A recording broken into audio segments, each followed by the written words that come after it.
abengi mutute mutamba bengi mutute mutamba écoute soyons sérieux mutamba abengi mutu et pas na yeti population balingie makasi omoni mutamba abanda kofanda na quartier moko donc reculé de la ville tango azui bokonzi alongwa na ndako wana te atikali ka wana na condition ya ndako wana na quartier na avenue non goudronné mutamba atikali ka wana ti lelo bato wana bakolinga ete po mususu soki banomeka lelo na butu il faut azala na gombe mais mutamba atikali ka na ndako na ye nde oyo moni donc mutamba n'organise pas veiller population ils ont ya pas na ye ebele. Il ne peut pas rester dans la maison. Il sort dehors pour pas consoler, pas réconforter. Quoi ça Moutou? Azana Makila. Moutou est déjà donc beaucoup traumatisé. À un certain moment, il faut que nous fassions ça. Ils ont juste consolation, réconfort des citoyens congolais autour de Constant Mutamba. Merci beaucoup, Télé. Merci. Voilà, Kimia. Toya qui peut fêter acquittement, il y a Mwana Mboka, Constant Mutamba. Jusqu'à maintenant, Toya qui peut la désordre. Asa illustre. Pesangaï, indice moko, Pesangaï preuve moko que Constant Mutamba avait détourné l'argent. Banda, audience et banditi sikoyo. Donc, pour des cassations, ça est compatible. Il y a Yakisa biso ete mwana mboka Constant Mutamba ayibaki mbongo biso tolingi ete justice esala mosala nango équitable tolingi ete mwana mboka Constant Mutamba azongela ba fonction na ye pona kosala ete justice ezala équitable tolingi ete justice ezala ya bato ya mbongo to justice ezala pona biso babola te tolingi justice ezala équitable biso tozosenga ete mwana mboka Constant Mutamba tango tokoya après 5 jours to fêter libération na et là, comme ils sont moko tolingi yango wana. Nini ozosenga na mokonzamboka selon procédure. Mokonzamboka na yebi ete les jours. Mokonzamboka na yebi ete les jours oyo Constant Mutamba kendaki ko déposer lettre ya démission na ye. Bazalaki bango mibale. Ba yebi oyo basolo la. Bana 2 heures. Basala 2 heures. Oh biso to yebi moto soki akei ko déposer lettre ya démission na ye akokende obese na chef ya gouvernement na ye ou soit akoki kokende pa ya président mais akoumela te ya yebi oyo asololaki na président biso tozongi pa ya mokonzi mboka koloba ete papa oza moto oyo biso toyebi tobundi na na opposition na époque ya bato oyo balingaki mboka te ya époque ya Rwanda biso tobundi na mokonzi mboka tosala na ye na ba marche ayebi pasi na souffrance ya biso bana ya mboka alors nyonso oyo ezosalama mokonzi mboka azomona mais ngai koloba ete liloba moko mokonzi mboka tolingi toloba se liloba oyo koloba ete mpona libération ya Constant Mutamba jeunesse eza na besoin na ye tolingi biso ba jeune tozala na gouvernement pour to travailler lolenge elongo bana question asuka oui procès d'après yo eza dossier ou procès politique to ezoki na ndenge oyo procès au départ selon mes observations était politique. Pourquoi politique? Parce qu'il y avait les agressivités, il y avait les acharnements. Binomoko bozomona même na TikTok. Constant Mutamba ti asilika ki alobaki ete. Est-ce que bobongi saki complot? Pona ngai soki bobongi si complot et que ezali na ndenge ya bosolo te. Soki bozali kolandela lolenge ya procès kozalela te. Soki bokolandela justice lolenge kozalela te. Bo condamner ngai na ko assumer. Mais kotala na suka baza bato oyo topesi devoir pe tokolemba te koya awa na cour de cassation tokozala awa toza ba jeune tokolemba te tokoveye 5 jours eza mosika te ndeko tokozonga lisusu awa na cour de cassation banzela nyonso tokoya kaka mpona évidemment totala conclusion oyo bakopesa biso pa na mboka po tofete nga nayebisi bino lelo bokanga maloba na lobi awa après 5 jours tokocélébrer fête biso to ba jeune Mutamba ala musi biso ba jeune to yebi sens na biso bana na biso ba futur na biso so balingi banyata biso déjà mambeta ba piétiner biso batika bana biso ba lobi na biso futur na bango sima me pa Mutamba bokata likam na sembo mutapesi bino ba verset biblique pe loba yibi akoyiba nini mboka na ye moko mwana mboka makila munoko bakwaka ndambu omeli ndambu ayibi nini yazwi nini soki ayibi biso bajeune mama tolobi tosala cagnotte tozongisa kombo ngo ya biso eza ba million mama tokosala cagnotte na kongo toamukie botika ete olobi nini na bijour yango po bango reporte o lelo lobi comprendre mais jour yango bakondane Mutamba naza sûr bakende na avion si privé kozala tina makala mais soki na mabele biso tokokufa o biso biso tokufi te bango nde bakokufa mama ekotonda ube makala ekotonda koleka grâce ya Mutamba nde natika kuluna victoire ezalaka ya ngai baplante bakabelo bajombo banatika Mutamba mais lelo nazoyiba te nakomobula moto. Tous les jugements sont rendus au nom du chef de l'État. Mais ce principe de séparation de pouvoir ne doit pas être annulé parce que c'est l'audience sur Mutamba, soit le procès Mutamba. Vous devez reconnaître cela, que le président de la République reste dans une institution qu'on appelle président de la République. Alors, président de la République, c'est une institution, pour ces tribunaux, c'est une autre. Cette séparation de pouvoir fait que le président ne puisse pas interférer dans les histoires de la justice. Comment expliquer le président a témoigné pour Vital Kamere, pour Nicolas Kazak? Le président n'a pas dit. Un témoignage, ce n'est pas une intervention.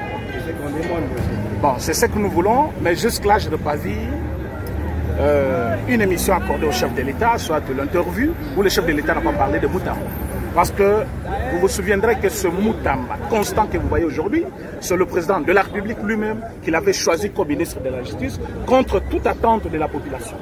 Les gens prévoyaient d'autres noms, mais Mutamba, c'était une surprise pour beaucoup de Congolais d'entre nous de le voir là-bas comme ministre de la Justice. Donc, il avait la confiance du chef en organisant les états généraux de la justice.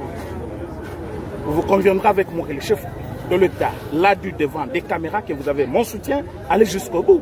C'est-à-dire, si Mutamba était là, c'est parce que le chef de l'État l'avait voulu. Donc, Mutamba n'était pas ministre par lui-même, c'est parce que le chef de l'État l'avait voulu. Amener le chef de l'État dans ces dossiers, moi je pense que c'est une erreur. Laisser le chef de l'État en dehors de ça, laisser la justice la chance de faire son travail. Mais ce que je peux dire à tous les Congolais est que faisons confiance jusque-là à la justice. Mutamba, c'est jusque-là un prévenu, il n'est pas encore condamné. Pour preuve, aujourd'hui, il est en route vers, ici, à la Cour de cassation. Il était poussé de rentrer chez lui parce qu'on a annulé l'audience du jour. Donc, Mutamba, être sûr de son innocence, faisons encore confiance à la justice.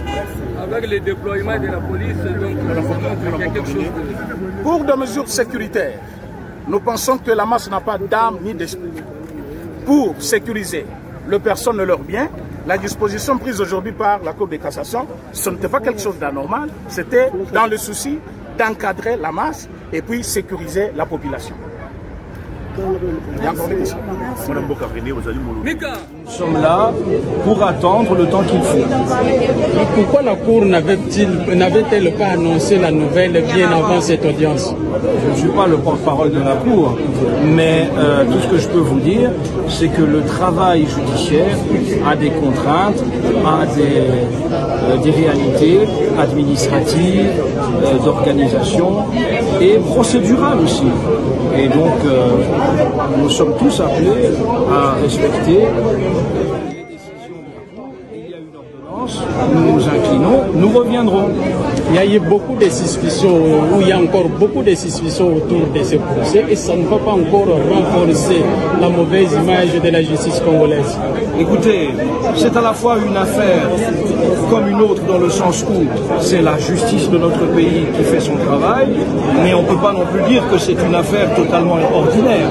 Quand on juge un ancien ministre de la Justice, quand on juge un homme politique, il y a, ou n'importe quelle autre personnalité publique, il y a un intérêt de l'opinion, il y a beaucoup de suivi de la chose, et donc on ne peut pas considérer que c'est une affaire simplement ordinaire sur le plan social, sur le plan...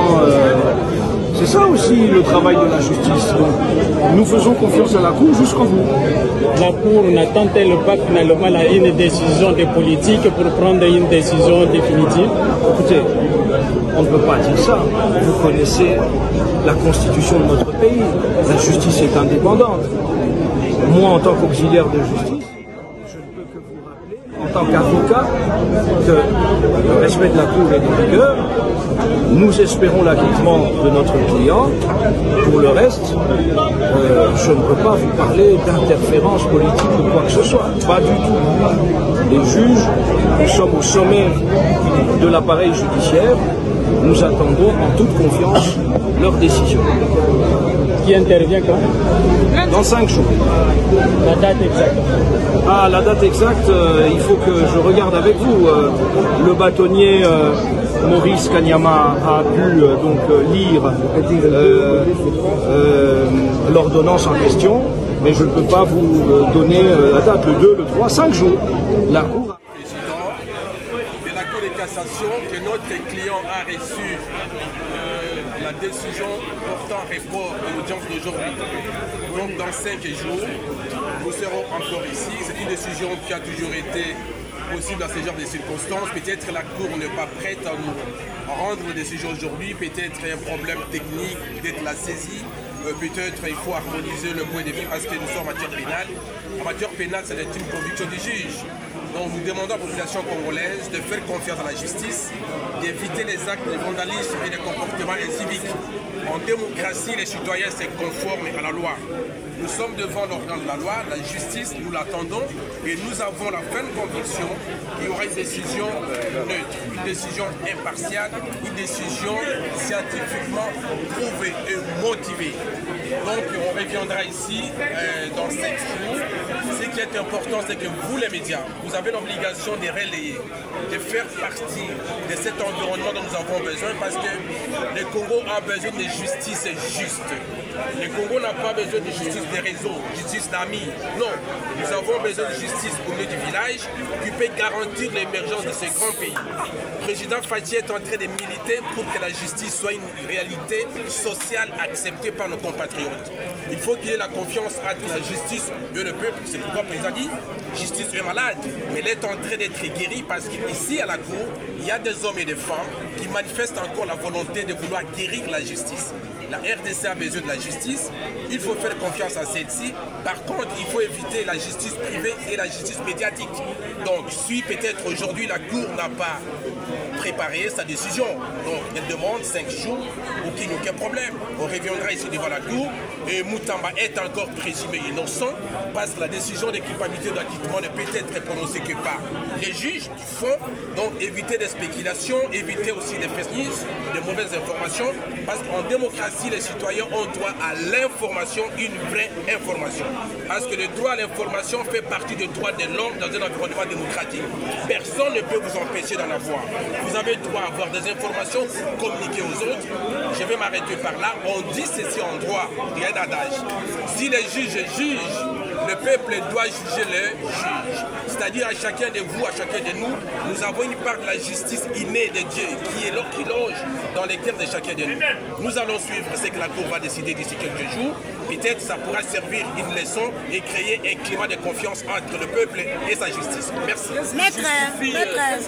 Mutamba pamba tana bato bela bato ake mutamba ko futa ba mutamba ko ko bato nyonso ko kinimba to chi Congo santa de pardon babomba ka munda te batika mutamba sa musala to la posa jeunesse sala ba licencié ba sala te la chômeur to lembi bo to lembi akunda ka graine te mutamba ka graine on n'enterre pas une graine boza la bato botika bo insulter mutamba bozo benga éléphant Moutamba, est-ce que bon on a sur radio dans ma poche ba lobby kala bazawa mala prison nini bibi solo sote bibi na Congo abazawa muibi auti na prison mama aziposa musala to boy bongo mama ndenge yoso mona procès oyo ekomi politique ekomi oyo c'est chargé ya kusuna kombo te mama kombo ko be yango ezate to lukela kombo sepe na munoko nini kone to tamwa bo to kimia te to banga ba kengela